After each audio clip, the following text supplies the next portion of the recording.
नमस्कार, मैं बलजीत ढाका आप सभी का स्वागत करता हूं और इस पर्टिकुलर सेशन में हम लोग करने वाले हैं 50 क्वेश्चन।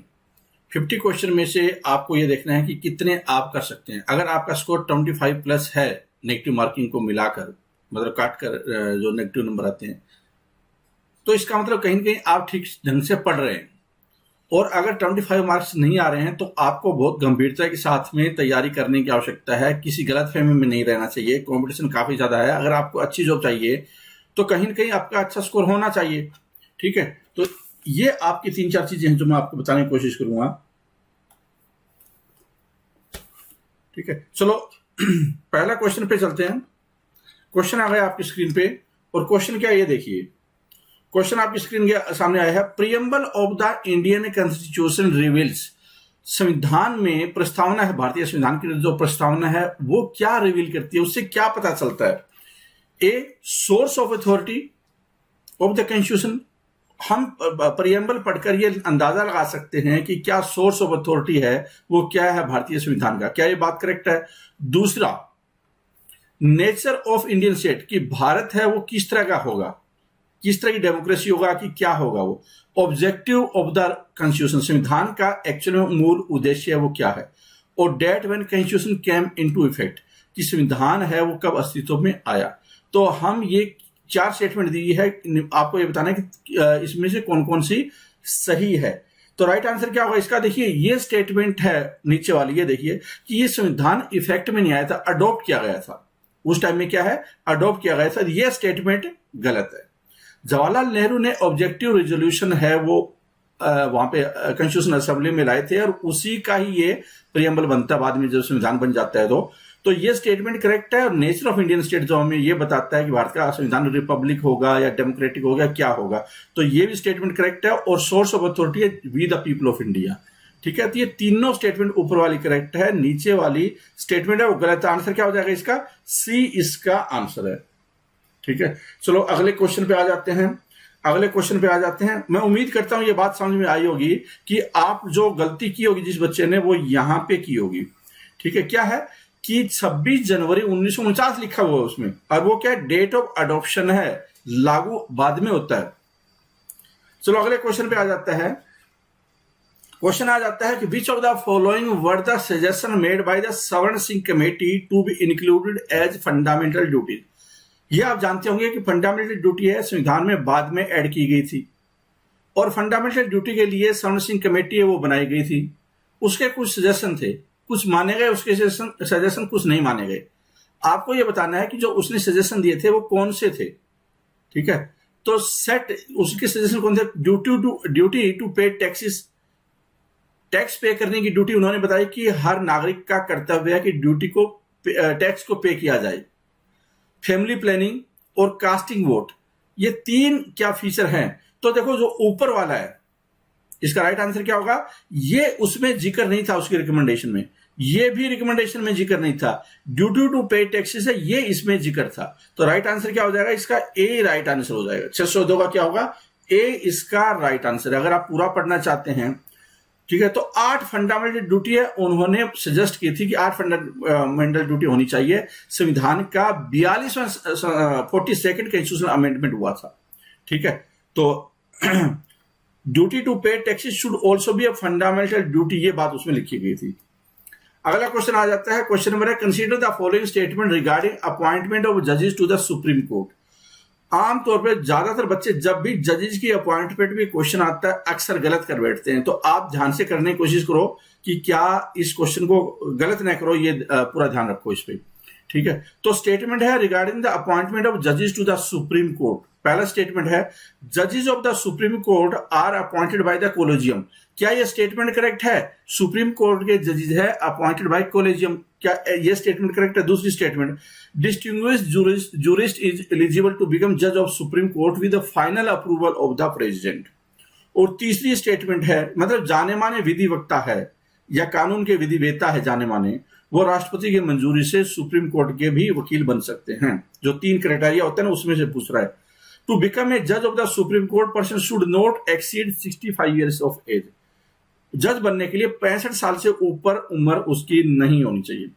65 साल से ऊपर उसकी उम्र है वो नहीं होनी चाहिए। ठीक है,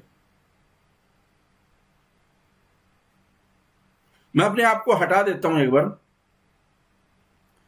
जिससे कि जो ऑप्शन है वो क्लैरिटी आ जाए और आप थोड़ा दिमाग लगाकर अच्छे ढंग से करने की कोशिश करें। इनको सीरियसली लें अगर आपको अच्छी जॉब चाहिए तो। ठीक है, तो कौन सा इसमें गलत है? देखो ये स्टेटमेंट बिल्कुल सही है कि 65 साल है वो उससे ज्यादा का उम्र आदमी, मिनिमम एज नहीं है, मैक्सिमम एज जोड़ दी हुई है, तो ये स्टेटमेंट है बिल्कुल करेक्ट है। अब ये दूसरी स्टेटमेंट क्या है, ये भी करेक्ट है। या तो क्या है कि वो उसको 5 साल का हाई कोर्ट का एक्सपीरियंस होना चाहिए, या 10 साल एडवोकेट होना चाहिए हाई कोर्ट में, या जूरिस्ट होना चाहिए। जो तीनों में से क्या है, एक है, तो ये भी स्टेटमेंट सही है। अब आ जाते हैं पहली स्टेटमेंट पे कि जो जजेस है सुप्रीम कोर्ट के वो recommended by collegium and appointed by president. तो अपॉइंटेड बाय क्या है, प्रेसिडेंट होना चाहिए, रिकमेंडेड बाय कोलिजियम है, तो ये स्टेटमेंट गलत हो गई है। ये स्टेटमेंट क्या है, गलत हो गई। तो दूसरी और तीसरी स्टेटमेंट है, पूछा कि कौन सी स्टेटमेंट करेक्ट है, तो आंसर क्या हो जाएगा इसका, सी आंसर हो जाएगा। आंसर इसका सी हो जाएगा। ठीक है, जो ये क्वेश्चन करवाए जा रहे हैं आपको, अगर आप ये ढंग से कर लेते हैं, कोई भी एग्जाम हो यूपीएससी को छोड़कर, हालांकि कई क्वेश्चन का लेवल यूपीएससी इतना है, लेकिन क्योंकि हमारा फ्रंटियर आई चैनल है और उसमें यूपीएससी का लेवल हाई रखते हैं हम लोग, या तो यूपीएससी इतना या यूपीएससी से भी हाई लेवल, तो ये जो है आपका पीसीएस के एग्जाम या बाकी जो एग्जाम है वो सारे कवर करेगा। लेकिन कुछ पोर्शन है वो आपका यूपीएससी का, मतलब जिस बच्चा थोड़ा लेवल कम है वो यूपीएससी की तैयारी कर रहा है, तो उसके लिए बड़ा आइडियल है ये। ठीक है, तो मैं उम्मीद करता हूं ये सारी चीजें क्लियर हो गई होगी। अगले क्वेश्चन पे आ जाते हैं, in which year peacock was declared as national bird of India. क्योंकि जो पीसीएस या बाकी जो एग्जाम होते हैं कई फैक्चुअल क्वेश्चन भी आते हैं, उसमें स्टेटमेंट वाले भी आते हैं, तो दोनों को हमने मिक्स किया है। चलो बताइए क्या है कि आपका क्वेश्चन है कि in which year peacock was declared national bird of India. Question ये नहीं पूछा गया कि बताओ भारत का नेशनल बर्ड कौन सा। कई एग्जाम में ऐसे भी आता है ना, इसमें 2-3 क्वेश्चन एक साथ में आ गए हैं कि भारत का नेशनल बर्ड है वो तो पीकॉक है ही है, लेकिन पीकॉक है उसको किस साल माना गया था। तो इसका आंसर क्या है, 1963 है, इसमें उसको राष्ट्रीय पक्षी घोषित किया गया था। तो राष्ट्रीय पक्षी घोषित करने की कुछ शर्तें होती है। ठीक है, कुछ ट्रेडिशन से मैच करना चाहिए, भारत की कल्चर से मैच करना चाहिए, सारे इंडिया में वो होना चाहिए। ठीक है, और वो क्या है कि रिलीजियस और कुछ ना कुछ जो भारत के ट्रेडिशन है उसके साथ में मैच करना चाहिए, और किसी दूसरे पक्ष के साथ वो बहुत ज्यादा मैच नहीं होना चाहिए, या दूसरे किसी देश के एम्बलम के साथ में, सिंबल के साथ में मैच नहीं होना चाहिए। तो ये सारे कुछ है जो कि मोर ने ही पूरी की, बाकियों ने पूरी नहीं की रिक्वायरमेंट। ठीक है, चलो आगे देख लेते हैं। How many Indian prime minister have died while in office. बहुत फैक्चुअल क्वेश्चन है लेकिन इंटरेस्टिंग क्वेश्चन है। कितने प्रधानमंत्री ऐसे हुए हैं जिनका देहांत हो गया था, जिनका देहांत हो गया था। कब देहांत हो गया, कब देहांत हो गया, जब वो काम कर रहे थे उस टाइम में, मतलब कार्यकाल के दौरान। प्रधानमंत्री, एक्स प्रधानमंत्री की बात नहीं हुई है ये, क्योंकि एक्स प्राइम मिनिस्टर तो सारे ही गुजर चुके हैं, एक मनमोहन सिंह को छोड़कर, बाकी सारे मेरे ख्याल से हाँ सारे गुजर चुके हैं मनमोहन सिंह को छोड़कर। लेकिन अभी आपका है कि प्राइम मिनिस्टर के दौरान, तो इसका राइट आंसर क्या होगा, 3 प्रधानमंत्री थे, और 3 में से एक वो थे जिनका विदेश में देहांत हो गए थे, विदेश में गए थे समझौता करने के लिए, और वहां पे ही वो उनकी डेड बॉडी आई वहां से। एक वो थे कि जवाहरलाल नेहरू, और फिर इंदिरा गांधी जिनकी हत्या हुई थी। तो 3 प्रधानमंत्री हो गए। कौन, एक हो गए लाल बहादुर शास्त्री जो विदेश वाले थे, विदेश में जाकर देहांत हुआ था उनका, जवाहरलाल नेहरू, और तीसरा क्या, श्रीमती इंदिरा गांधी। ठीक है, तो राइट आंसर क्या है इसका, सी इसका राइट आंसर हो जाएगा। अगले क्वेश्चन पे आ जाते हैं। The Indian commission of election commission of India is not concern with the election of. तो ये आसान सा क्वेश्चन है, बताना आपको कि निम्नलिखित में से भारत का जो चुनाव आयोग है वो किसके इलेक्शन कंडक्ट नहीं करता। तो प्रेसिडेंट के तो करते हैं, वाइस प्रेसिडेंट के भी करते हैं, असेंबली और लेजिस्लेटिव काउंसिल के भी करते हैं। पंचायत और म्युनिसिपलिटी के लिए 73rd और 74th कॉन्स्टिट्यूशनल अमेंडमेंट में अलग से प्रोविजन है स्टेट इलेक्शन कमीशन का, स्टेट इलेक्टोरल कमीशन का, मतलब राज्य के लिए अलग से होगा उसका। स्टेट इलेक्टोरल कमीशन का इसके साथ में कोई लेना देना नहीं होता इलेक्शन कमीशन ऑफ इंडिया के साथ में। तो आंसर क्या है इसका, सी इसका आंसर है, सी इसका आंसर है।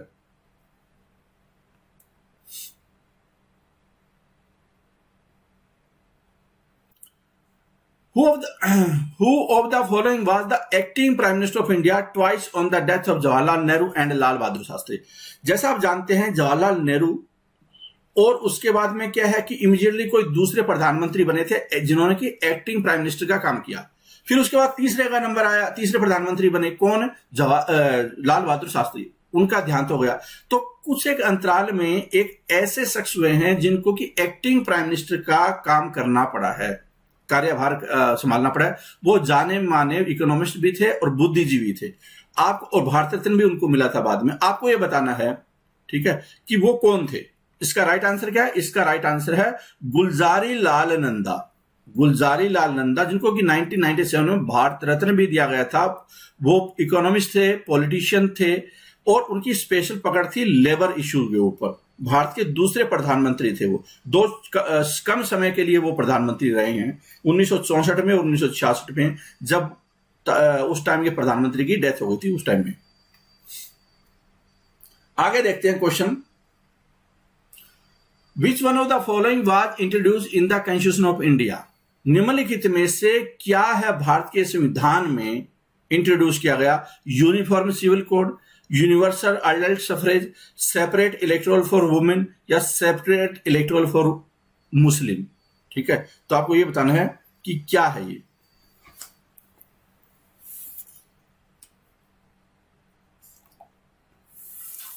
बताओ, आंसर देने की कोशिश करो। तो देखो, जो इसका राइट आंसर है ना वो क्या है? Universal adult suffrage. बाकी चीजें तो पहले भी थी, लेकिन 326 आर्टिकल है ना, 326 आर्टिकल है, उसमें हर भारत का every adult citizen is entitled to cast his or her vote in all state election unless that citizen is convicted of certain criminal offences or deemed unsound of mind. 2-3 question यहां से बन सकते हैं, 2-3 question वहां से बन सकते हैं। एक तो आपके सामने आ गया कि ये जो है वो भारत के संविधान में इंट्रोड्यूस किया गया था, जो कम्युनल इलेक्टोरल है वो वाली चीजें नहीं है, कम्युनल इलेक्टोरल वाली चीजें नहीं है, लेकिन ये 326 वाली है कि भारत के संविधान में हर बंदे को वोट डालने का अधिकार होगा, जिसकी उम्र आज के टाइम 18 से, उस टाइम में जब बना था 21 साल से थी। लेकिन एक चीज और है, क्वेश्चन आ जाता है कि ऐसे आ जाए उल्टा करिए क्वेश्चन कि निम्नलिखित में से कौन वोट नहीं डाल सकता? कौन वोट नहीं डाल सकता जिसकी उम्र 18 साल से ज्यादा है? तो कौन नहीं डाल सकता? जिसको सजा है, जेल में बंद है, जिसको सजा है, जेल में बंद है, उसको वोट नहीं डाल सकता। या फिर क्या है कि जिसका कि माइंड है वो ठीक से काम नहीं कर रहा है। तो ये कन्विक्टेड वाला आपके एग्जाम में क्वेश्चन आ सकता है कि निम्नलिखित में से कौन वोट नहीं डाल सकता? ये वाला वोट नहीं डाल सकता।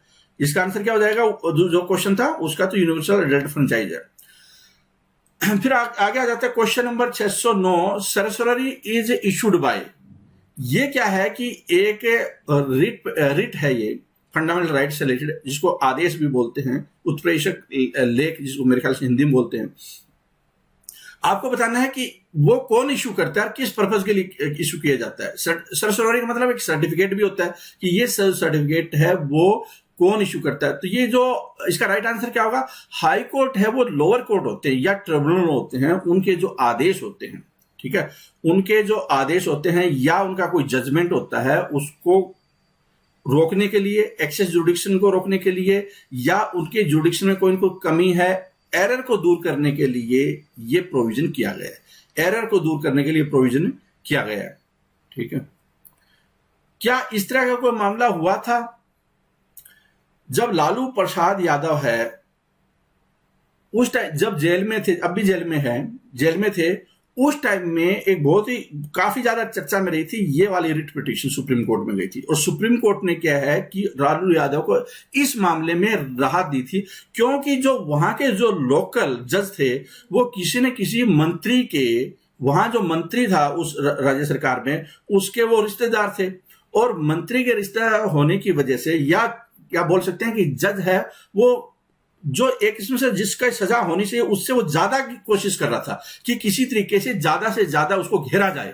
तो इस तरह के मामले में जब बात आई तो वो नजर आ गया सामने, सुप्रीम कोर्ट ने फटकार लगाई जज को कि आप कर क्या रहे हैं ये। तो ऐसे मामले भी कई बार हो जाते हैं कि जब जज कोई मनमानी करना स्टार्ट कर दे तो ऐसे हालात में ये जो रिट पिटीशन है वो दायर की जा सकती है। ये वाली सर्सरी है उस टाइम में काम आती है।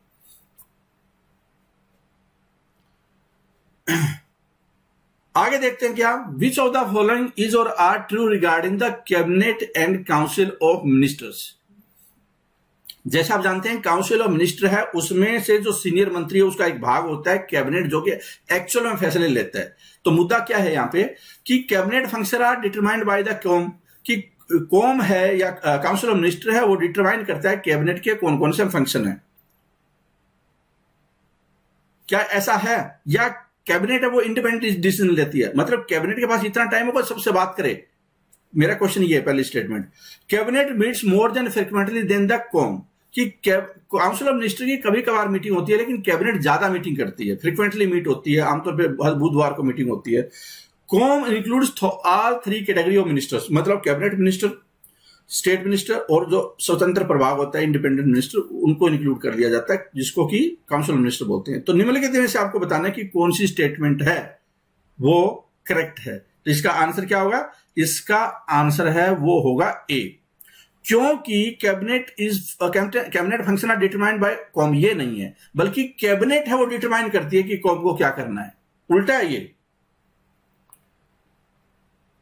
आगे चलते हैं क्वेश्चन नंबर, ये सारे आगे कैबिनेट के क्या क्या काम है ये पीडीएफ में आपको दे दिया गया है सारा, चाहे तो आप वो पढ़ भी सकते हैं, वरना मैंने जो चीज इसमें बतानी थी वो बता दी है। ठीक है, with reference to the power of judicial review of the high courts, high court का जुडिशियल रिव्यू से रिलेटेड पावर है, कुछ स्टेटमेंट उससे रिलेटेड दिए। ध्यान रखना, हाई कोर्ट का जुडिशियल रिव्यू है। आमतौर पर बच्चे क्या करते हैं कि जब जुडिशियल रिव्यू की बात आती है तो दिमाग में आता है उनके सुप्रीम कोर्ट, ऐसा नहीं है, सुप्रीम कोर्ट भी जुडिशियल रिव्यू कर सकता है, हाई कोर्ट भी कर सकता है। चलो देखते हैं क्या क्या कर सकता है, नहीं कर सकता, ये आपको बताना है।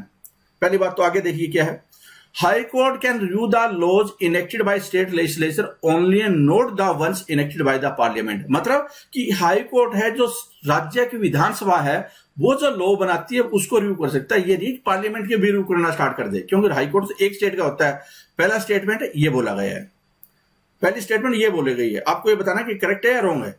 दूसरी बात, high court can not interpret the constitution while reviewing any law order passed by the government, as supreme court is the sole interpreter of the constitution, कि सुप्रीम कोर्ट ही कर सकता है, हाई कोर्ट है वो नहीं करेगा संविधान का इंटरप्रिटेशन। जब सरकार कोई कानून बनाती है या कोई ऑर्डर पास करती है तो हाई कोर्ट नहीं, सुप्रीम कोर्ट इंटरप्रिटेशन करेगा कि संविधान के अनुसार है या नहीं है। ये दो बातें हैं, ठीक है।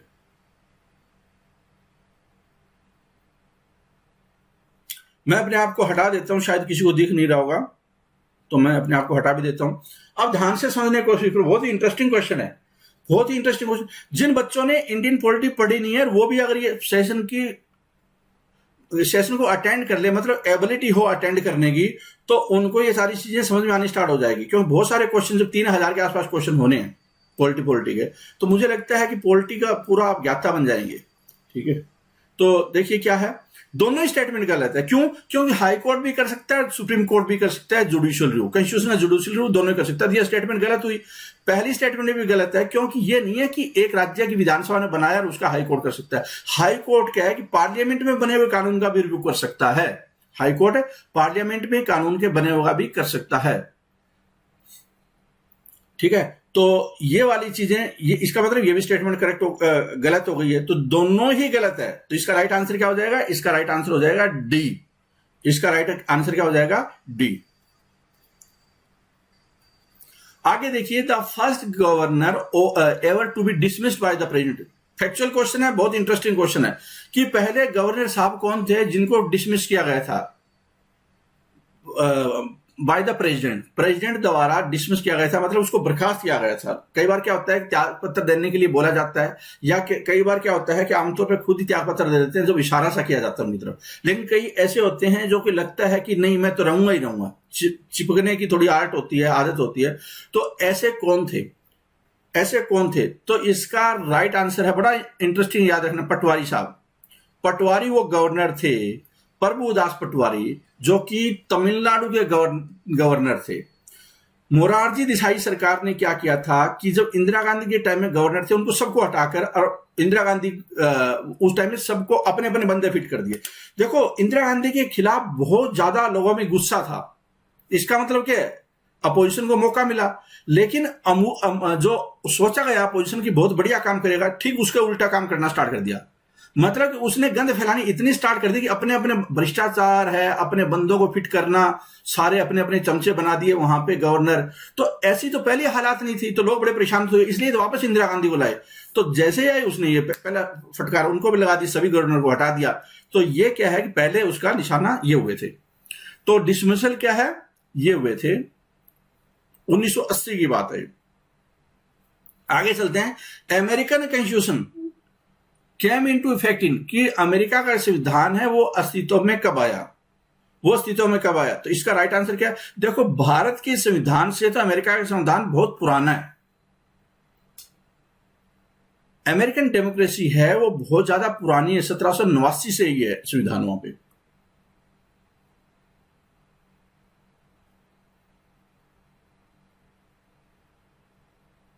ठीक है, और 1787 में संविधान बना था ये कॉन्स्टिट्यूशन, और 1789 में अस्तित्व में आया। तो क्वेश्चन ये था कि कब ये संविधान है वो अस्तित्व में आया था। ठीक है, शुक्र है इसमें 1787 ऑप्शन नहीं है, 1787 होता तो गलत होने की संभावना और ज्यादा हो जाती है। तो थोड़ा ध्यान रख लेना इसके ऊपर। चलो अगले क्वेश्चन पे आ जाता है। When the citizenship of a person in India can not be terminated. बहुत इंटरेस्टिंग क्वेश्चन है, दिमाग लगाना इसमें थोड़ा। ठीक है, क्वेश्चन क्या दिया हुआ है कि भारत में सिटीजनशिप है वो कब टर्मिनेट नहीं की जा सकती, नागरिकता समाप्त नहीं की जा सकती। अगर कोई बोले कि मेरी नागरिकता खत्म कर दो, तो सरकार बोलेगी हम नहीं करेंगे खत्म। ये कौन सा मौका होता है जब सरकार के ऊपर प्रेशर होता है नागरिकता नहीं खत्म करने का। दिक्कत तो आती है, नागरिकता देने में दिक्कत होती है, लेकिन यहां तो खत्म करने में दिक्कत आ रही है। तो कब होती है, जब वार होता है ना, वार। ऐसे टाइम में क्या है, कहीं ऐसा ना हो कि बहुत सारे लोग हैं वो अप्लाई कर दे कि हमारी नागरिकता बंद करो, सरकार के ऊपर प्रेशर डालने के लिए। या क्या है कि जो विरोधी खेमा है, दुश्मन देश है, वो लोगों को कन्विंस करना न स्टार्ट कर दे। तो इसलिए उस टाइम में नागरिकता टर्मिनेट नहीं की जाती, नागरिकता नहीं छोड़ी जा सकती। से आप अप्लाई भी करेंगे, आपकी एप्लीकेशन रिजेक्ट हो जाएगी। ठीक है, अगले क्वेश्चन पे आ जाते हैं। क्वेश्चन नंबर आ गया है कि which of the following directive principle is based on Gandhian ideology. Gandhian ideology, तो निम्नलिखित में से डायरेक्टिव प्रिंसिपल है वो कौन सा है। तो डायरेक्टिव प्रिंसिपल तो बहुत है, गांधीयन आइडियोलॉजी है वो कौन सी है, गांधी के विचार वाली। ठीक है, तो एक तो क्या है कि equal pay for equal work for man and women, guarding the children against exploitation and moral degradation, uniform civil code for all citizen, promotion of cottage industry, कुटीर उद्योगों को बढ़ावा। तो ये बड़ा क्लियर है कि चरखे वाला ये system. Promotion of cottage industry का मतलब क्या है कि जो लघु छोटे उद्योग हैं, कुटीर उद्योग है, कॉटेज इंडस्ट्री है, उससे लीड है। मतलब कि जो दरी बुनना, चादरें बुनना और इस तरह से जो चरखा वाला सिस्टम है ना, वो वाला। ठीक है, तो इसका राइट आंसर क्या है, डी। आगे चलते हैं कि first session of constitutional assembly was held in. पहला कॉन्स्टिट्यूशनल असेंबली का सेशन है वो कब, कहां हुआ था। आपको ये बताना है कि वो कहां हुआ था। तो इसका राइट आंसर क्या है, वो हुआ था दिल्ली में। वो हुआ था दिल्ली में। कई बार क्वेश्चन ये भी आ जाता है कि वो पहली बार कब मिले थे। पहली बार 9 दिसंबर 1946 को। ये याद रख लेना डेट है। जब भी फैक्चुअल टाइप के क्वेश्चन आते हैं, ठीक है, तो ये दिक्कत आती है। पहली बार कहां मिले थे, जो आज का सेंट्रल हॉल ऑफ पार्लियामेंट है, उस टाइम में कॉन्स्टिट्यूशनल हॉल बोला जाता था, वहां पे मुलाकात हुई थी, मीटिंग हुई थी, मतलब सेशन हुआ था कॉन्स्टिट्यूशनल असेंबली का पहला। Governor of a state enjoy, governor के पास क्या होती है, governor of a state enjoy no discretionary power at all, extensive discretionary powers, discretionary power in certain matters, discretionary power in legal matters. समझिए इसको पहले तो, और फिर इसका राइट आंसर देने की कोशिश कीजिए। ठीक है, देखो एक्सटेंसिव डिस्क्रिशनरी नहीं हो सकती, विवेकाधीन शक्तियां उसके पास अनलिमिटेड नहीं हो सकती। उसको मंत्री परिषद होती है, उसके अनुसार ही काम करना होता है, मंत्रिमंडल के अनुसार ही काम करना होता है। तो ये स्टेटमेंट तो गलत होगी, इसको थोड़ा सा आप हटा कर देखो कौन सा हो सकता है। अब कोई मुख्यमंत्री किस दल को बुलाए, किसी के पास बहुमत नहीं है, किसको बुलाए, ये उसके पास पावर होती है। तो ये क्या कोई भी पावर नहीं होती विवेकाधीन, ये भी गलत है। तो इसका मतलब कुछ तो होती है, सर्टेन होती है, तो ये करेक्ट हो जाएगा। ठीक है, legal matter, discretionary power in legal matter, legal matter में नहीं होती, वो तो पार्लियामेंट, वो जो लॉ बनाने के लिए क्या है कि विधानसभा है। ठीक है, तो सी इसका आंसर हो जाएगा। इसका आंसर क्या है? सी इसका आंसर हो जाएगा। ये थोड़ा सा अंडरस्टैंडिंग वाला क्वेश्चन था। अगले क्वेश्चन पे चलते हैं। विच of the following is incorrect about Rajya Sabha? निम्नलिखित में से राज्यसभा से रिलेटेड आपके सामने क्वेश्चन आ गया है कि कौन सी चीज इनकरेक्ट है। विच of the following is incorrect about Rajya Sabha? Rajya Sabha से रिलेटेड गलत चीज क्या है, इसमें गलत स्टेटमेंट कौन सी है? ठीक है, तो ये आपको बताना है। इसमें Rajya Sabha consist of 12 member nominated by prime minister. दूसरा, 1/3 of its member retire every year. Rajya Sabha is not subject to dissolution. और चौथा है, vice president is the ex officio chairman of the Rajya Sabha. तो पहले तो चौथे पे देखते हैं क्या है कि जो वैसे जो क्वेश्चन है वो आसान है, क्वेश्चन आसान है, लेकिन फिर भी क्या है, इस तरह क्वेश्चन में गलती होने की संभावना काफी हो सकती है। मतलब जो होती है ना सिली मिस्टेक, उसमें देखो तो वाइस प्रेसिडेंट एक्स, इसलिए कंफर्मेशन करो हमेशा, vice president x officio chairman होते हैं। ठीक है, तो ये बात बिल्कुल सही है। ठीक है, ये बात सही है। पूछा क्या? गलत पूछा है। ठीक है, Rajya Sabha is not subject to dissolution. ये परमानेंट हाउस होता है, आपको पता होगा। तो ये भी बिल्कुल स्टेटमेंट करेक्ट है। 1/3 एवरी सेकेंड ईयर के बाद रिटायर होते हैं, ये भी ठीक है। तो इसका मतलब ये गलत होना चाहिए। तो ये गलत होना चाहिए। तो क्या यहां पे नॉमिनेटेड बाय प्रेसिडेंट आना चाहिए था? ठीक है, रिकमेंडेड बाय प्राइम मिनिस्टर होता ना, या काउंसिल ऑफ मिनिस्टर होता तो ठीक था, लेकिन यहां पे नॉमिनेटेड बाय है, तो ये गलत हो गया। तो आंसर क्या हो जाएगा? फिर ए ही आंसर हो जाएगा, क्योंकि पूछा ही गलत है ना।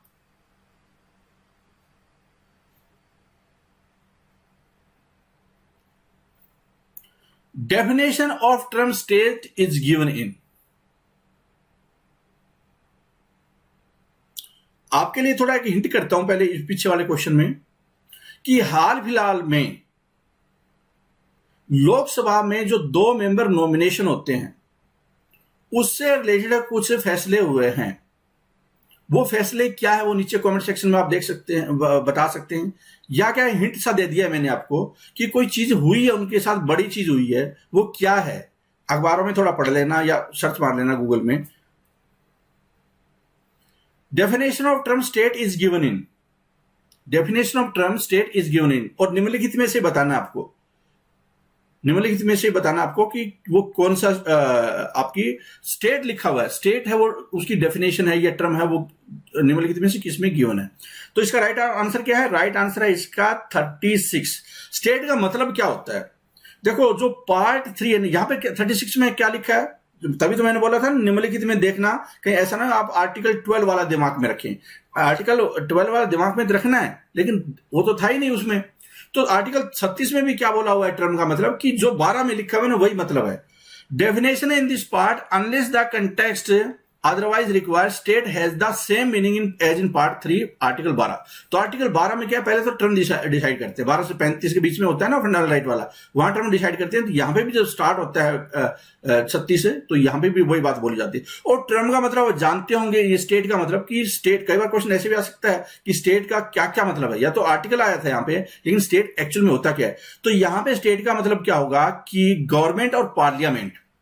गवर्नमेंट मतलब केंद्र सरकार, पार्लियामेंट राज्य सरकारें, और राज्य सरकारों की जो विधानसभाएं या विधान परिषद, मतलब उनके जो कानून बनाने वाले, वो लोकल बॉडी है, या दूसरी अथॉरिटी जो कि इंडिया के अधीन है, इंडियन टेरिटरी के अधीन है, या गवर्नमेंट ऑफ इंडिया के कंट्रोल है, उसको स्टेट बोलते हैं। तो गवर्नमेंट ऑफ इंडिया के कंट्रोल है। तो बताइए कि पाकिस्तान में जो भारत का एम्बेसडर है वो क्या है, क्या स्टेट के अंतर्गत आएगा या नहीं आएगा? फिर चलो अगले क्वेश्चन पे आ जाते हैं। State governors are instrument of control of the center over the state.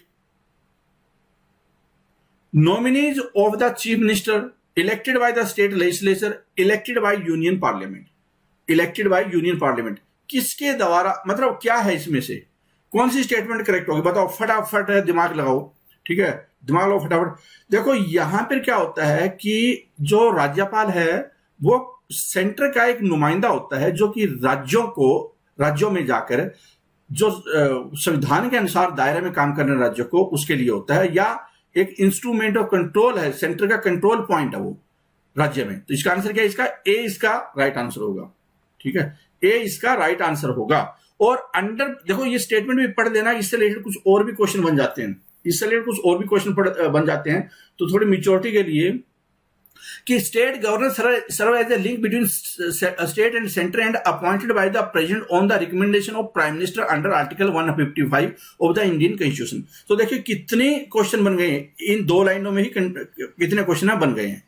और contribute to the unitary feature of the federal system and vice versa, so we can say that they are the instrument of control of the centre over the state. तो 3 जो लाइनें हैं MCQ बनाने और कितने बन सकते हैं इसके ऊपर। चलो अगले क्वेश्चन पे आ जाते हैं। क्वेश्चन नंबर आ गया 621 और क्वेश्चन आपकी स्क्रीन के सामने क्या है इसमें, consider the following statement regarding the legislative council of state.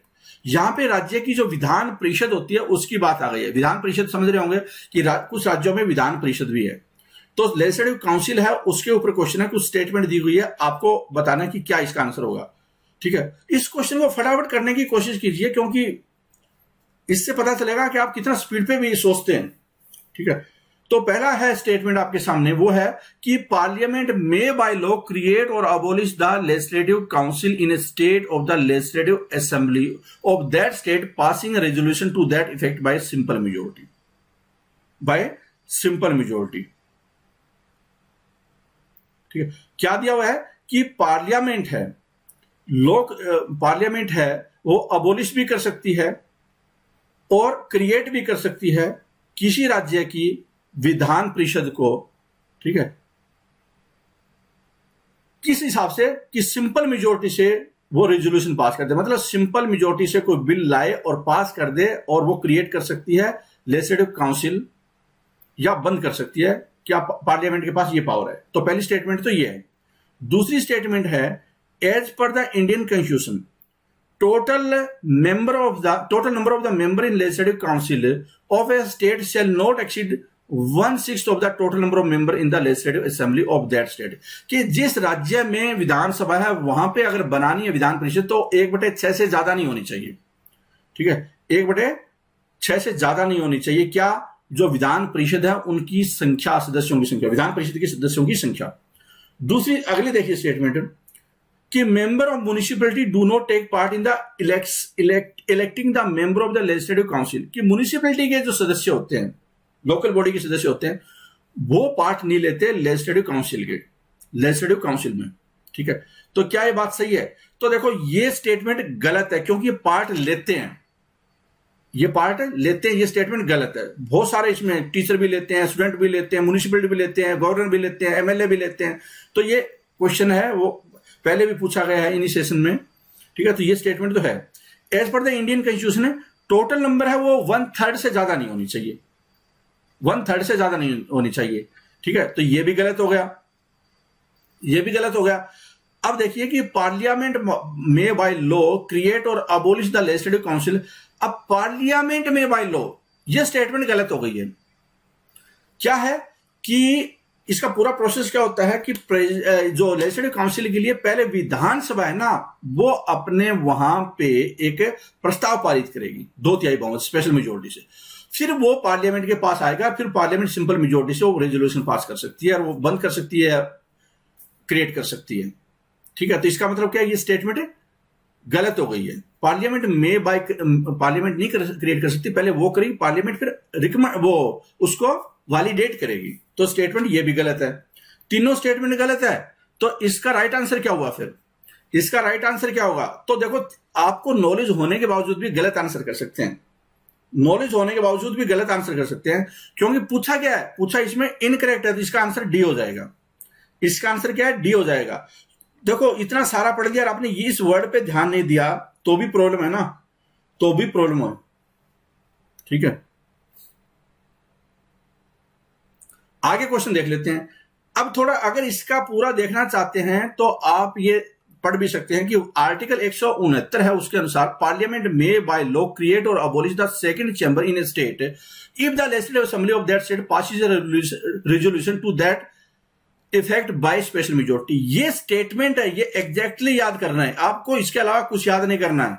आप अपना दिमाग नहीं लगाना है, आपको अपना दिमाग नहीं लगाना है। ठीक है, आपको अपना दिमाग नहीं लगाना है।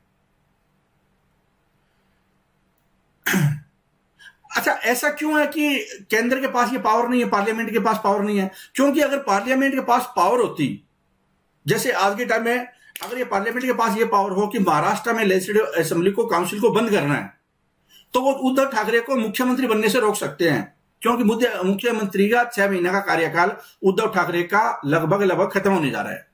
तो ऐसा करके वो सरकार को इनस्टेबल कर सकती है, अगर ये पावर हो कि पार्लियामेंट है उसको अबोलिश करने की ऐसी संभावना हो।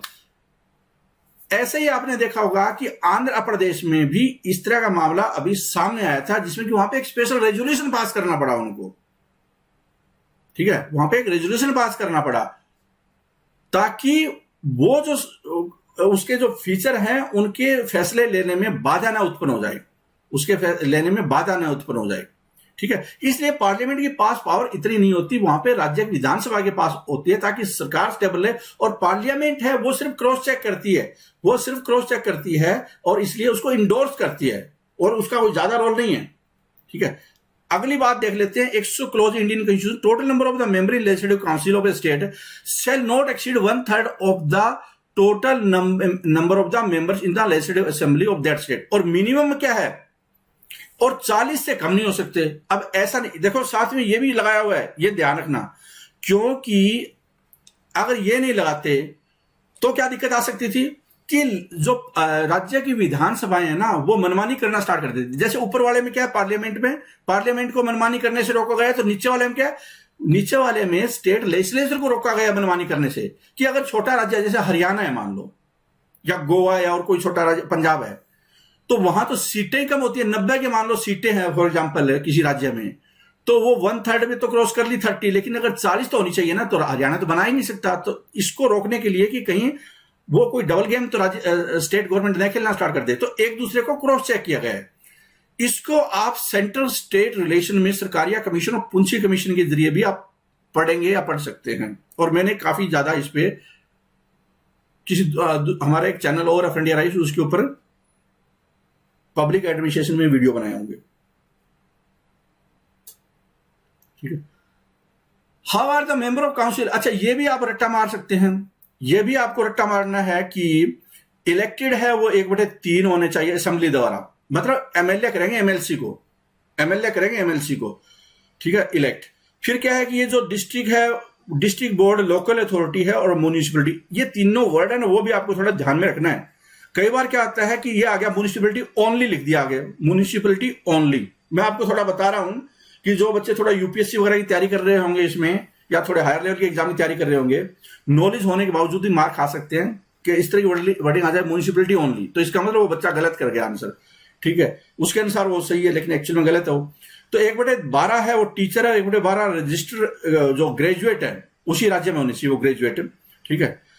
और उसके बाद क्या है, बाकी जो बच्चे हुए हैं वो नॉमिनेट हो सकते हैं गवर्नर द्वारा, और वो नॉमिनेट कौन हो सकता है, literature, science, art, cooperative movement and social service, ठीक है। अब आपको एक चीज ये भी बतानी कि राज्यसभा में रंजन गोगोई को नियुक्त किया गया है, नॉमिनेट किया गया। आपको ये बताना वो कौन सी कैटेगरी में, क्वेश्चन इस पे आ सकता है क्योंकि दुनिया पढ़ेगी कि रंजन गोगोई को नियुक्त किया गया है, आपको ये बताना कौन सी कैटेगरी के अंदर किया गया है, ठीक है। तो ये थोड़ा आप सर्च करेंगे गूगल पे।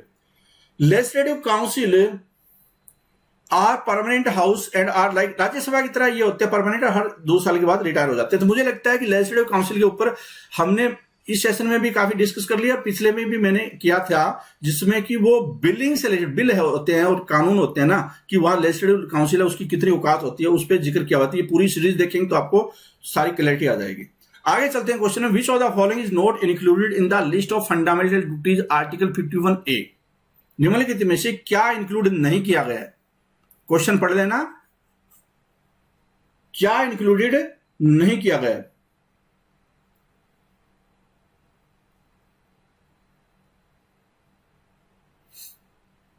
तो to safeguard the public property, to observe violence, secularism, to uphold and protect the sovereignty, unity and integrity of India, to abide by the constitution and respect its ideal, ठीक है। तो ये fundamental duty में से क्या नहीं है, तो इसका राइट आंसर क्या है, सेकुलरिज्म है वो इंक्लूड नहीं है। एक चीज और बता देता हूं, फंडामेंटल ड्यूटी को आपको 11 पढ़े ना, 11 की सीक्वेंस भी याद करनी है अगर कोई आप थोड़े हाई लेवल के एग्जाम की तैयारी कर रहे हैं तो। कई एग्जाम में ये सीक्वेंस भी पूछ ली जाती है भाई, तो निम्नलिखित में सबसे पहले फंडामेंटल ड्यूटी कौन सी, आप आपको थोड़ा अजीब बात लगेगी, लेकिन आरएस के एग्जाम में ये क्वेश्चन आया हुआ है। ठीक है, तो इसका आंसर होगा B. Which article promotes equal justice and to provide free legal aid to the poor. किस आर्टिकल है वो कि गरीबों को न्याय मिलना चाहिए और उनको फ्री लीगल एड मिलनी चाहिए, मुफ्त कानूनी सहायता मिलनी चाहिए, वो बताता है। तो इसका राइट आंसर क्या होगा? इसका राइट आंसर है, ये रट्टे वाला है, 39A। 39A 42वां संवैधानिक संशोधन है जिसको मिनी कॉन्स्टिट्यूशन ऑफ इंडिया, बहुत सारी चीजें हुई थी, आगे आएगा ये भी और। ठीक है, स्टेट ऑफ त्रिपुरा है वो कब बना? स्टेट ऑफ त्रिपुरा है ये कब बना? तो ये थोड़े जो फैक्चुअल क्वेश्चन है उसका आपके नॉलेज के साथ कम संबंध होता है और आपको यादाश्त मेमोरी पावर है वो टेस्ट की होती है। तो 1972 है उस टाइम में। देखो, Tripura became a union territory on 1 July 1973 and attained the status of full fledge state in 21 January 1972। तो कई बार ये भी उसको यूटी कब बना? तो 63 में बना। उसके बाद 9 साल के बाद में क्या पूर्ण राज्य का दर्जा मिला त्रिपुरा को। थोड़ा सा देख सकते हैं इसके ऊपर भी। ठीक है, in which of the following amendment the term of Lok Sabha is increase from 5 to 6 year. कौन से संवैधानिक संशोधन में 5 साल से 6 साल बना दी गई? मतलब जो लोकसभा की कार्यकाल होता है ना, आप 5 साल पढ़ते हैं, लेकिन एक समय ऐसा भी था जब स्टूडेंट को 6 साल पढ़ना पड़ रहा था। आपको बताना वो कब हो गया था? तो जब सबसे खतरनाक, जब इंदिरा गांधी फुल फॉर्म में थी और एंटी डेमोक्रेसी के बारे मतलब जो स्टेप उठाए जा, जितने उठा सकते थे उठाने की पूरी कोशिश हो रही थी, तो वो 42nd अमेंडमेंट है। और उसको उल्टा करने के लिए इंदिरा गांधी की जो कदम उठाए थे उसको वापस उसी ट्रैक पे लाने के लिए वो 44 अमेंडमेंट है। तो इसका राइट आंसर क्या हो जाएगा? फिर बी इसका राइट आंसर है। बी इसका राइट आंसर है। ठीक है, तो जो लोकसभा है और लेजिस्लेटिव असेंबली है, आर्टिकल अमेंड किया गया था। 172 जो एमएलए से रिलेटेड होते हैं, मतलब विधानसभा से रिलेटेड, और जो लोकसभा है उससे रिलेटेड कितना 83 है, उसमें चेंज करके किया गया क्या 5 से 6 साल, और वापस कर दिया गया 44वां संवैधानिक संशोधन हुआ था जिसमें कि 5 साल वापस कर दिया गया। तो आजकल आप जो पढ़ रहे हो 5 साल वाला है। ठीक है,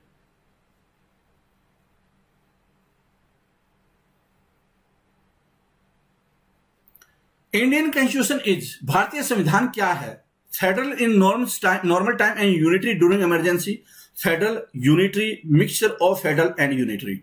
क्या है इसमें? तो थोड़ा फिलोसफिकल टाइप का क्वेश्चन है। कई बार बच्चे क्या करते हैं कि अगर किसी बच्चे ने ऊपर ऊपर से पढ़ा होता है ना, वो गलत आंसर देगा, वो क्या सीधा फेडरल पे मार देगा। लेकिन ऐसा नहीं है, ऐसा बिल्कुल भी नहीं है। जब इमरजेंसी आती है तो केंद्र के पास शक्तियां ज्यादा हो जाती है, केंद्र के पास शक्तियां ज्यादा हो जाती है और राज्य के पास नॉर्मल टाइम में क्या होता है कि वो फेडरल का काम करते हैं। तो आंसर क्या हो जाएगा इसका? आंसर इसका ए हो जाएगा। उम्मीद करता हूं ये बात समझ में आ रही होगी। ठीक है, ये बात समझने वाली चीजें हैं, क्योंकि अब रट्टे मारेंगे तो फिर बात बनेगी नहीं इस पे। प्रेसिडेंट है, उसके पास पावर ज्यादा चली जाती है, इमरजेंसी पावर हो जाती है। जब इमरजेंसी लगती है उस टाइम में पावर ज्यादा होती है यूनिटरी के पास में। ठीक है, कहने का मतलब है कि मान लो जिस तरह महामारी वगैरह फैलती है, कोरोना वगैरह या इस तरह की, और फाइनेंशियल इमरजेंसी लग जाती है, आज तक लगी नहीं है कोई ऐसी, लेकिन अगर लग जाती है तो केंद्र के पास में पावर ज्यादा हो जाएगी। फिर जो गवर्नमेंट एम्प्लॉई है उनकी तनख्वाह कम होने की संभावना काफी ज्यादा हो सकती है कुछ मिले ही ना 5-6 महीने। ठीक है, sovereignty of Indian parliament restricted by power of president of India, judicial review, leader of the opposition, power of prime minister of India. अगर आप इस पूरी सीरीज को देख रहे होंगे तो आप बहुत आसानी के साथ इसका आंसर दे देंगे। ठीक है, जो सोवरेनिटी वर्ड है, जैसे पीपल सोवरेनिटी क्या है कि मैं जनता के पास पूरे अधिकार है, जनता के फैसलों में कोई दूसरा हस्तक्षेप नहीं करेगा। ऐसे ही क्या है कि पार्लियामेंट की सोवरेनिटी का मतलब क्या है कि पार्लियामेंट के मामलों में कोई हस्तक्षेप नहीं करेगा। क्या ऐसा है? ब्रिटेन की जो पार्लियामेंट है वहां पे ऐसा है कि वहां पूर्ण सोवरेनिटी है, लेकिन यहां पे जुडिशियल रिव्यू हो सकता है। यहां पे क्या है कि जुडिशियल रिव्यू हो सकता है। तो ये रिस्ट्रिक्ट किसके जरिए किया गया है? जुडिशियल रिव्यू, कि पार्लियामेंट के बनाए हुए कानून है ना वो रद्द हो सकते हैं। ठीक है, जैसे कि हाल फिलहाल में जो सबसे बड़ा फैसला था जिसने कि पार्लियामेंट ने 2/3 बहुमत से कॉन्स्टिट्यूशन में अमेंडमेंट किया था, सुप्रीम कोर्ट ने उसको रिजेक्ट कर दिया था। क्या था वो? Judicial appointment commission. Judicial appointment commission, उसको जो पार्लियामेंट, कांग्रेस भी साथ थी, मतलब अपोजिशन भी साथ थी, तो ये उसको सुप्रीम कोर्ट ने बोला कि नहीं, एग्जीक्यूटिव की पावर और जुडिशरी पावर बिल्कुल अलग अलग होनी चाहिए।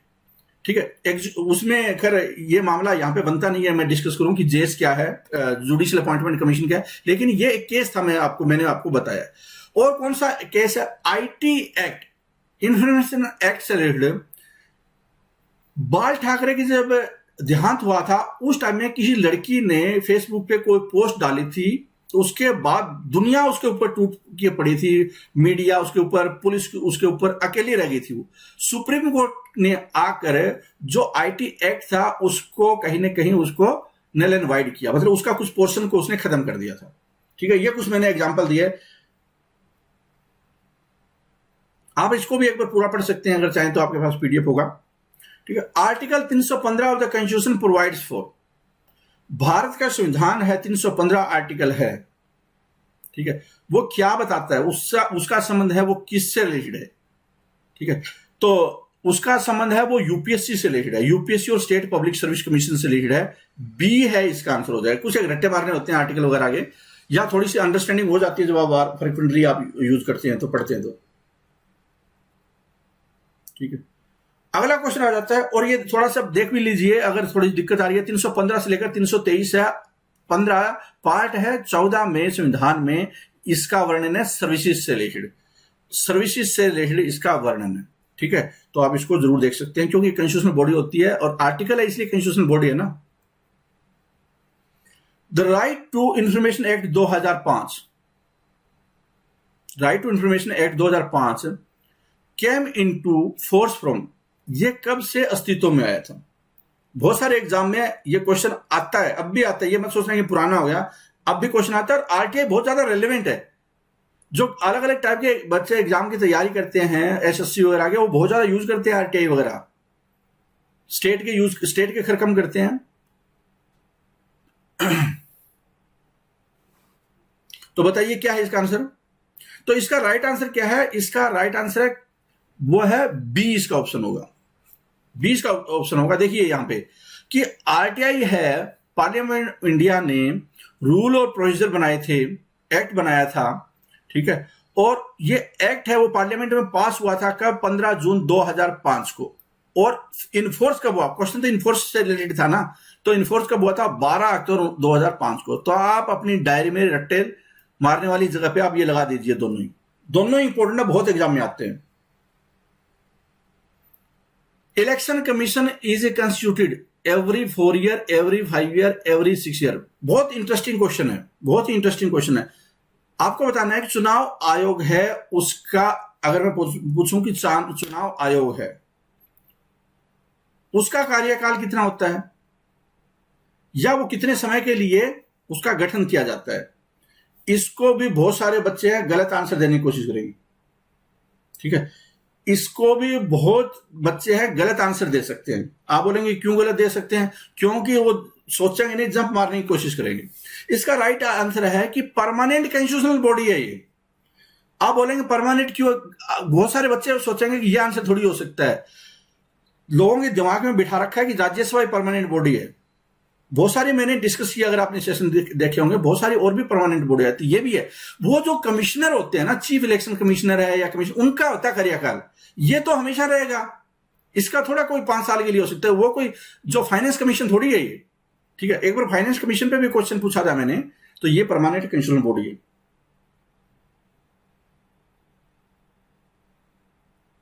ठीक है, तो इलेक्शन कमीशन हमेशा है, उनके जो वो कार्यकाल उनका होता है, जो मेंबर होते हैं।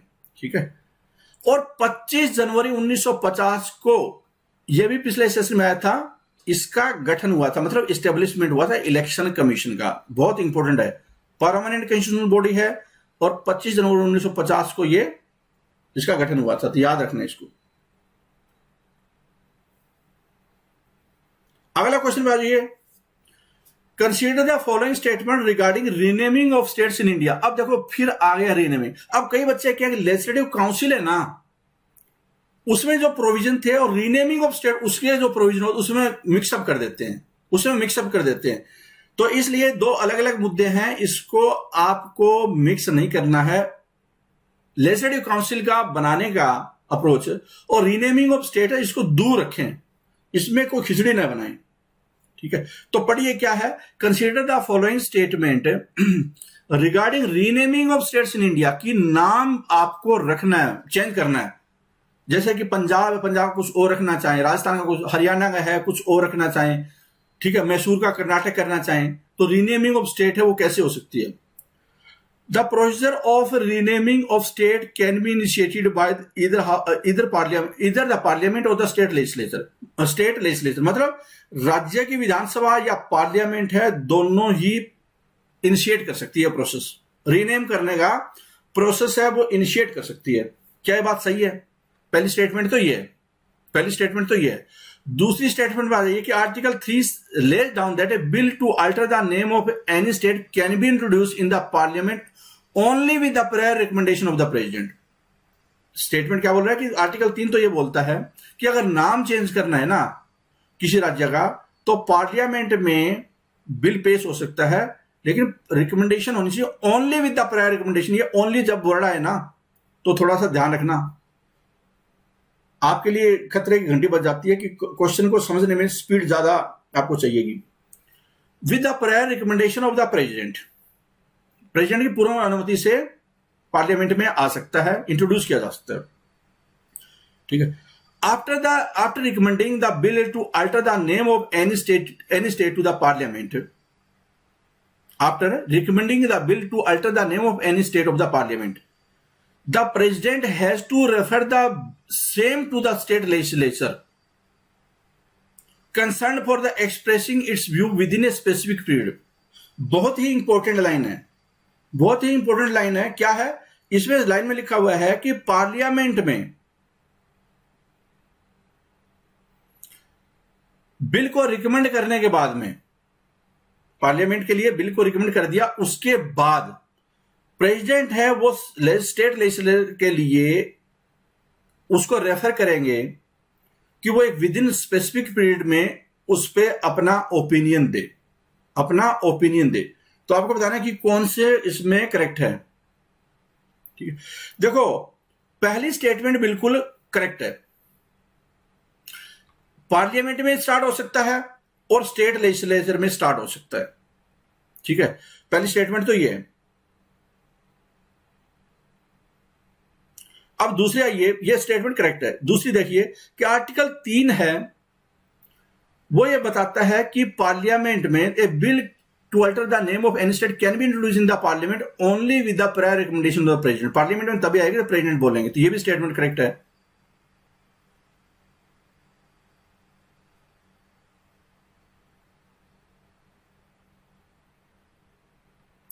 अब इसमें क्या है कि before recommending the bill to alter the name of any state to the parliament, यहां पे बिफोर आएगा, आफ्टर नहीं।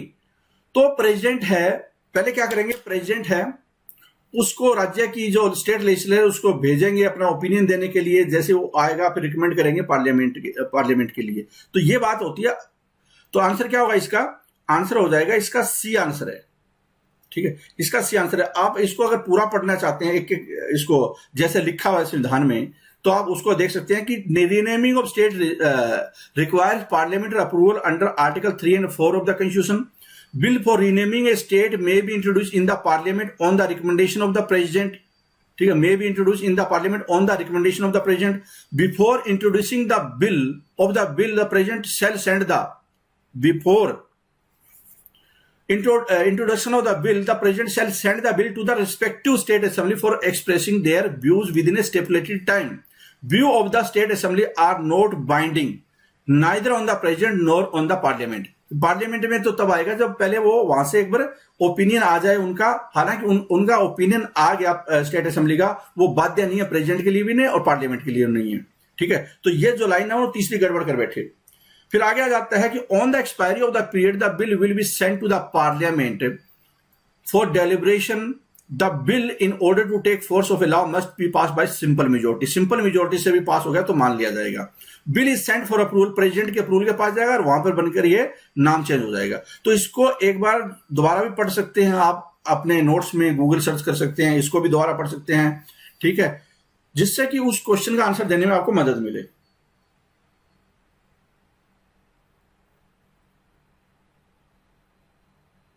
ठीक है,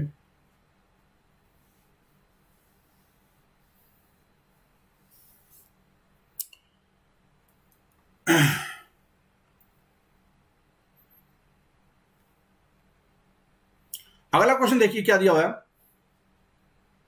central vigilance commission was setup on the recommendation of, central vigilance commission है वो किसकी रिकमेंडेशन के बाद में सेटअप किया गया था, ये बताना आपको किसकी रिकमेंडेशन के बाद में। तो इसका राइट आंसर क्या है, संथनम कमेटी है उसकी रिकमेंडेशन है, उसके सेटअप किया गया था। और कब सेटअप हुआ था सेंट्रल विजिलेंस कमीशन, सीवीसी, ये 1964 में recommendation on of the committee on prevention of corruption headed by Shri K Santhanam to advise and guide central government agency in the field of vigilance. ठीक है, अभी हाल फिलहाल में यह मामला चर्चा में था और अंबानी के साथ में चर्चा में था। थोड़ा गूगल में सर्च करना कि यह मामला क्या हो गया कि भारत में जो सबसे बड़ी एजेंसी है जांच करने वाले को, और इंडिया की सबसे जो बड़ी कंपनी है वो उठाकर ले जाती है और पैसे देकर खरीद कर अपने बोर्ड में इंक्लूड कर लेती है। तो इस पे क्या बवाल मचा था, ठीक है, और वो मीडिया में क्यों नहीं आया, तो इसके ऊपर थोड़ी रिसर्च कर लेना जिससे कि आपको ये चीज याद भी होनी स्टार्ट हो जाएगी। Ministry of home affairs of India is responsible for, ministry of home affairs of India, बहुत आसान क्वेश्चन है कि होम मिनिस्ट्री है उसका रिस्पॉन्सिबिलिटी किसकी तरफ है। तो इसका राइट आंसर होगा, इसका देखिए फटाफट सोचिए और राइट आंसर देने की कोशिश करिए। इसका राइट आंसर है इंटरनल सिक्योरिटी है ना वो देखती है, इंटरनल सिक्योरिटी है वो देखती है। इसका आंसर क्या हो जाएगा, सी हो जाएगा। कई बार क्या है आसान क्वेश्चन में कई बार ऐसा भी लगने लग जाता है कि ये थोड़ी हो सकता आंसर, इतना आसान थोड़ी होगा। ठीक है, तो फूड सिक्योरिटी भी सोचना स्टार्ट कर देते हैं। अगला देखिए question, can the preamble of the constitution be amended, क्या भारत का संविधान है वो अमेंड किया जा सकता है। पूरा चारों ऑप्शन पढ़ना फिर जवाब देना, चारों ऑप्शन पढ़कर आप जवाब देना क्या भारत का संविधान है वो अमेंड किया जा सकता है। कल भी जिक्र आया था इस मामले पे, एक संवैधानिक संशोधन है उस पे मैंने कुछ बोला था कि मैं एक बंदे का केशवानंद भारती के ऊपर पूरा वीडियो बनाने वाला हूं, जिससे कि ये जो अमेंडमेंट वाले फंडे चल रहे हैं ना इंदिरा गांधी के समय से लेकर बाद तक गए हैं और आज भी हमारे ऊपर फर्क पड़ता है, जो कि अगर मेंस की तैयारी कर रहे हैं तो उसका आपको पता चल जाएगा, उसका इंपैक्ट आता है। तो क्या है इसका कि पहला देख लेते हैं, दूसरा can be amended by parliament after holding referendum, referendum नहीं होता इंडिया में, रेफरेंडम का कॉन्सेप्ट ही नहीं है। Can be amended bye the parliament if legislative assembly recommend the amendment, legislative assembly का कोई रोल ही नहीं होता इसमें। तो राइट आंसर क्या है, यस अमेंड किया जा सकता है, फंडामेंटल राइट भी किया जा सकता है, प्रीएम्बल भी किया जा सकता है। Keshavananda Bharati case 1973 supreme court overturn its earlier decision and held that preamble is a part of the constitution and can be amended under article 368 of the constitution. और एलआईसी ऑफ इंडिया के केस में भी फिर उसने बोला कि हाँ ये बदला जा सकता है।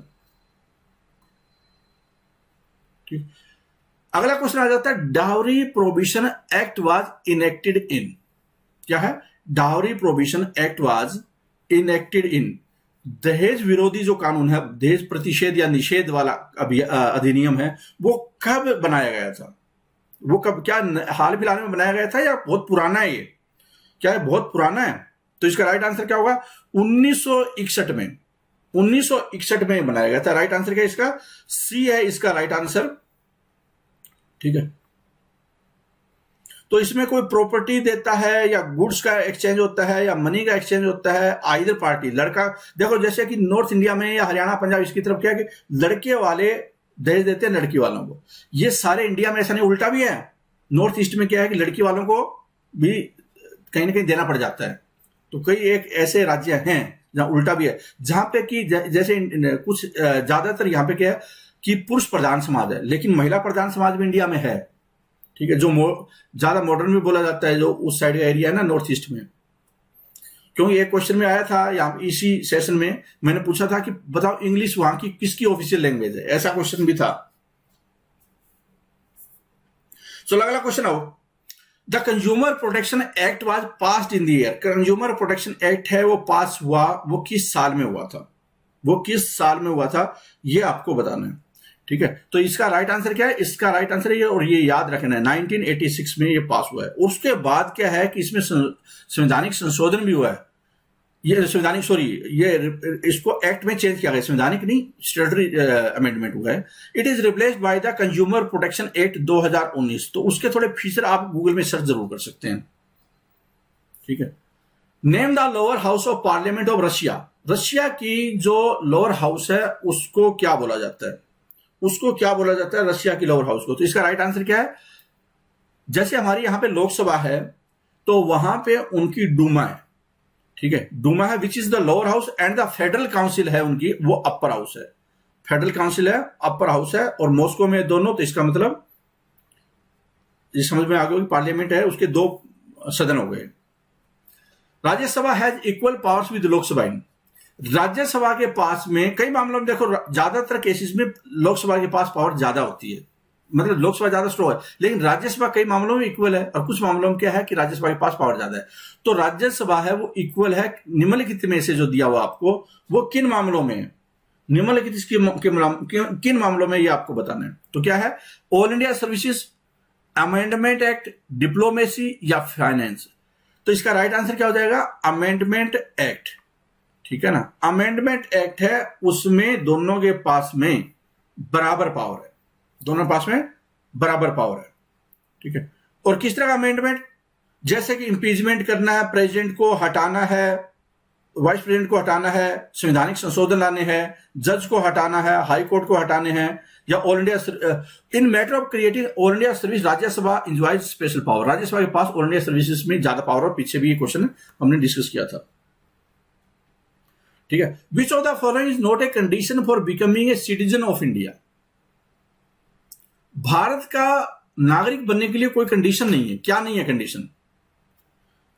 जैसे भारत का नागरिक बनने के लिए क्या क्या है कंडीशन है, तो उसमें से एक कंडीशन है जो कि नीचे लिखी है 4 ऑप्शन में, वो नहीं है।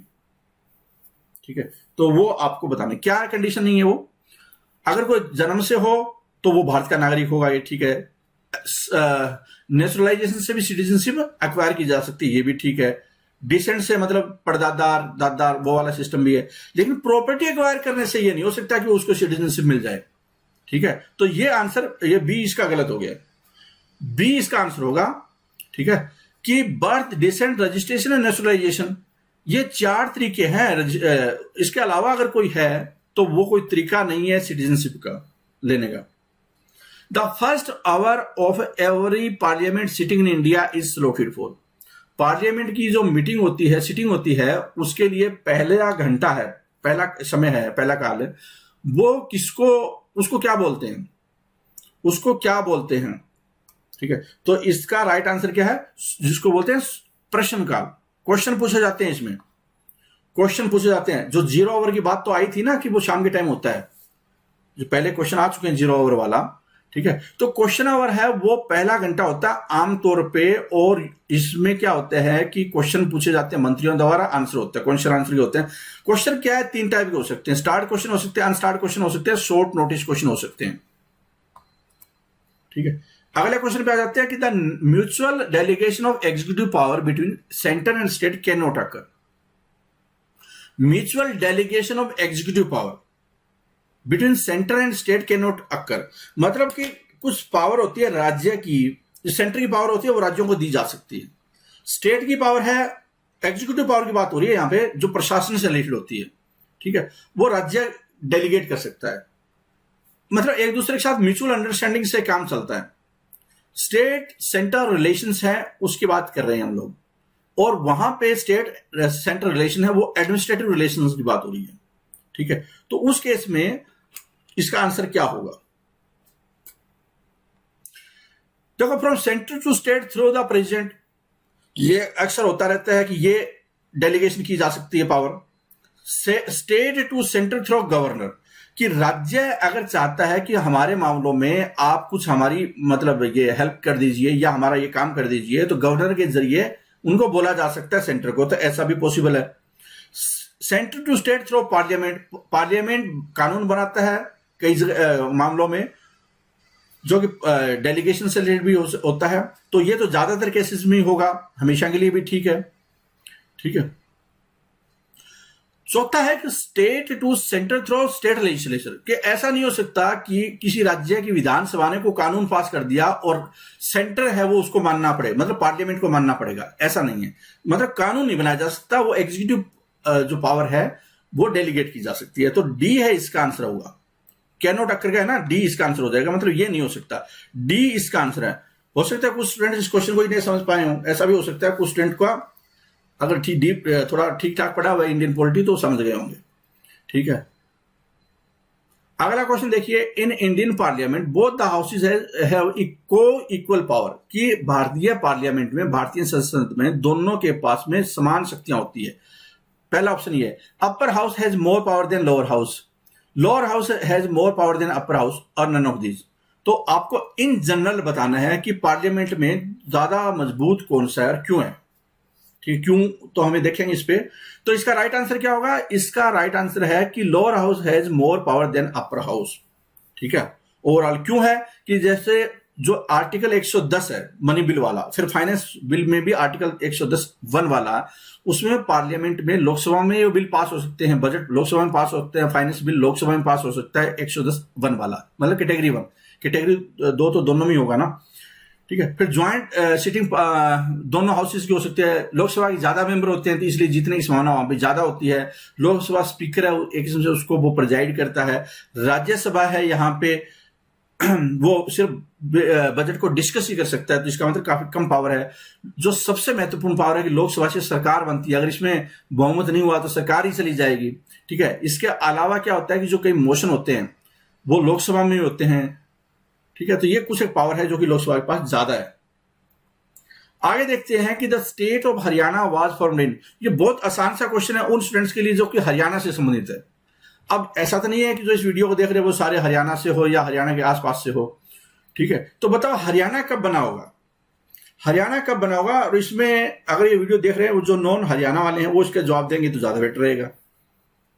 वैसे आसान सा क्वेश्चन है, लेकिन जो कोई नॉर्थ बाकी किसी राज्य के तो उनके लिए मुश्किल हो सकता है। 1966 को हरियाणा पंजाब अलग अलग हुए थे। ठीक है। पंजाब स्पीकिंग हिस्सा था वो पंजाब बन गया और हिंदी स्पीकिंग वाला हरियाणा बन गया, 2 हिस्से बन गए थे 1 नवंबर 1966 को। ठीक है। According to the constitution people of India can claim, Bharat के संविधान के मुताबिक भारत के लोग हैं वो क्या कर सकते हैं कि social justice, political justice, economic justice only, या social economic political justice all combined together. ठीक है। तो इसका राइट आंसर क्या होगा? इसका जो राइट आंसर है, आपने प्रियम्बल में देखा होगा 3 टाइप की जस्टिस की बात हुई है वहां पे। ठीक है। एक है सोशल और इकोनॉमिक जस्टिस, जिसको कि डिस्ट्रीब्यूटिव जस्टिस भी बोलते हैं। पीछे क्वेश्चन में आए हैं। डिस्ट्रीब्यूटिव जस्टिस क्या है? Social plus economic. और पॉलिटिकल जस्टिस होते हैं, सोशल और इकोनॉमिक क्या? फंडामेंटल, ये जो directive principle of state policy, और पॉलिटिकल है वो फंडामेंटल राइट के जरिए। तो डी इसका आंसर हो जाएगा। अगला क्वेश्चन है कि central administrative tribunal CAT is under which article of the Indian constitution? CAT है वो किसके अंतर्गत आता है? जब इन क्वेश्चन को आप 3-4 बार रिवीजन कर लेंगे इनका पीडीएफ के साथ में, और ऐसे 20,000 क्वेश्चन ऐसे बना लेंगे आप कि आप 15 दिन के अंदर रिवीजन कर पाए, तो आप बहुत सारे एग्जाम क्वालिफाई कर लेंगे, एबिलिटी आ जाएगी। इंपॉर्टेंट चीज क्या होती है कि मेमोरी तब बढ़ती है जब रिवीजन होता है, बार बार चीजें दिमाग में बैठती है, तो रिवीजन इंपॉर्टेंट है। कैट है वो किस आर्टिकल के तहत आता है? तो कैट से रिलेटेड ट्रिब्यूनल, जो ट्रिब्यूनल है वो 2 टाइप की ट्रिब्यूनल होती है। यहां पे अब जो ट्रिब्यूनल की बात हो रही है, ठीक है, तो ये आर्टिकल की बात हो रही है, यहां पे आर्टिकल की बात हो रही है। तो 323A है आर्टिकल। ठीक है। वहां पे जब जो रिक्रूटमेंट से रिलेटेड मामले होते हैं, जैसे कि एसएससी बहुत सारे बच्चे हैं हमेशा कैट में जाते हैं। ठीक है। या क्या है कि स्टेट के लिए तो सेट होता है स्टेट एडमिनिस्ट्रेटिव ट्रिब्यूनल, लेकिन जो केंद्र की जॉब होती है सेंट्रल गवर्नमेंट की, उसकी कैट से रिलेटेड। और जब जॉब भी लग जाती है उससे रिलेटेड कई बार मामले आते हैं जहां पे कि आप सेटिस्फाई नहीं है आपकी सर्विस कंडीशन से या इंटरप्रिटेशन में, तो भी वहां आप न्याय के लिए कैट में जा सकते हैं। ठीक है। तो कैट एक तुरंत नेचुरल जस्टिस के लिए, तुरंत फैसले के लिए, एम्प्लॉय के लिए ये एक सुविधा की गई है ताकि हाई कोर्ट सुप्रीम कोर्ट में लंबा मामला नहीं खींचे। विच ऑफ द, अच्छा इसका आंसर दे दिया था, विच of the following acts introduce the principle of the election in India, which of the following acts introduce the principle of election India. जो इलेक्शन का कॉन्सेप्ट है, जो रिप्रेजेंटेटिव डेमोक्रेसी का कॉन्सेप्ट है, वो कहां से आया, वो कब आया, वो कब इंडिया में स्टार्ट हुआ था, मतलब इलेक्शन का फंडा स्टार्ट कब हुआ, ये मुद्दा है इसमें। तो देखो, जो 1909 में कम्युनल रिप्रेजेंटेशन की बात हुई, इसका मतलब उससे पहले था, उससे पहले कौन सा 1892 है, उसमें सबसे पहले इलेक्शन की बात हुई थी 1892 में, ठीक है। System of indirect elections was introduced to elect the member of the council, the universities, district board, municipalities, zamindars, chamber of commerce were empowered to recommend members to provincial council। तो वहां पे प्रोविंशियल काउंसिल होती है, उसमें वो भेजते थे, मतलब मेन लोग वोट डाल सकते थे। उसके बाद जो कम्युनल कॉन्सेप्ट आया, पहले मुस्लिम को, फिर बाकी जो कम्युनिटी है उनको रिजर्वेशन मिला, और आखिर में क्या कि यूनिवर्सल अडल्ट फ्रेंचाइज है उसकी तरफ हम बढ़ गए। तो मतलब 1892 से लेकर वो हिस्ट्री बनती है, और फिर उसके बाद में क्या है कि ये चल रहा है universal adult suffrage. constitutional safeguard to civil servants are ensured by the article। कि आईएएस वगैरह होते हैं या आईपीएस वगैरह होते हैं, उनको हरेश न करे गवर्नमेंट। इसका मतलब क्या है कि संविधान में उनको कोई ऐसा आर्टिकल है जो कि उनको हरेसमेंट से बचाएगा। सरकार चाहकर भी उसको टर्मिनेट है वो नहीं कर सकती, उसको हटा नहीं सकती, थोड़े टाइम के लिए वो सस्पेंड कर सकती है, उसके भी कुछ रूल है तभी सस्पेंड किया जा सकता है। तो आईएएस या जो प्रशासनिक अधिकारी होते हैं उसके पास अगर पावर है ऐसे, तो वो क्या है कि फिर को झुकेंगे नहीं। आप बोलेंगे झुक तो वैसे ही जाते हैं, वो एक अलग बात है, लेकिन पावर दी हुई है, अगर वो काम करना चाहे ढंग से। तो जो एक है ना एक पिक्चर नायक, जिसमें कि अनिल कपूर है, वो अपनी पावर दिखाता है, नहीं खैर वो तो सीएम वाली बात हो गई है, लेकिन बहुत सारे ऐसे हैं जहां पे टीएन शेषन का एग्जाम्पल ले सकते हैं, जहां पे कि उसने अपनी पावर दिखाई थी। एनीवे यहां पे इसका आंसर क्या होगा, इसका आंसर है आर्टिकल 311। आंसर इसमें कि 311 आर्टिकल है, उसमें उनको ये पावर दी गई है constitution of India through article 311। तो एक जो गवर्नमेंट जो की तैयारी कर रहे हैं हायर लेवल के लिए, उनके लिए आर्टिकल 311 है वो रामबाण है। Thus protects and safeguard the right of civil servant in government services against arbitrary dismissal, removal, reduction in ranks. Such protection enable the civil servant to discharge their function boldly, efficiently and effectively। चलो आगे चलो, question आ जाते हैं। हाल फिलहाल में क्या है कि कुछ एक वो है, जैसे कि गोपी कन्नन लक्षद्वीप टेरिटरी में, वो अभी दोबारा सरकार ने उनको बुलाया है कोरोना वायरस की वजह से, लेकिन वो नहीं आना चाहते। तो कहने का मतलब है कि अगर चाहें तो कुछ दिनों तक आप स्ट्रगल कर सकते हैं, मतलब इसका इस्तेमाल कर सकते हैं, लेकिन परमानेंटली क्या है कि आपका विजन क्या है पूरा लाइफ का, वो इंपैक्ट डालता है। ठीक है, एक constitution is said to be flexible. संविधान है वो फ्लेक्सिबल कब होगा? If it can be amended by ordinary law and procedure, it can be amended by the difficult process, can be amended by a court of law, there is no amendment procedure। Flexible कब होगा? जब उसको साधारण law से, process से वो amend किया जा सकता है, तभी वो फ्लेक्सिबल होगा। भारत का संविधान रिजिड भी है, क्योंकि कई जगह पे उसको बदलना बड़ा मुश्किल है। आर्टिकल 360, उसके बाद 2/3 बहुमत, ये सारी चीजें चाहिए होती है, लेकिन कई बहुत नॉर्मल प्रोसेस से भी कई चीज चेंज हो सकते हैं। जैसे सिटीजनशिप अमेंडमेंट एक्ट, वो बहुत आसानी के साथ हो गया, क्योंकि उसके लिए कोई ऐसा कोई संविधान में संशोधन करना नहीं पड़ा, एक्ट ही तो चेंज हुआ है।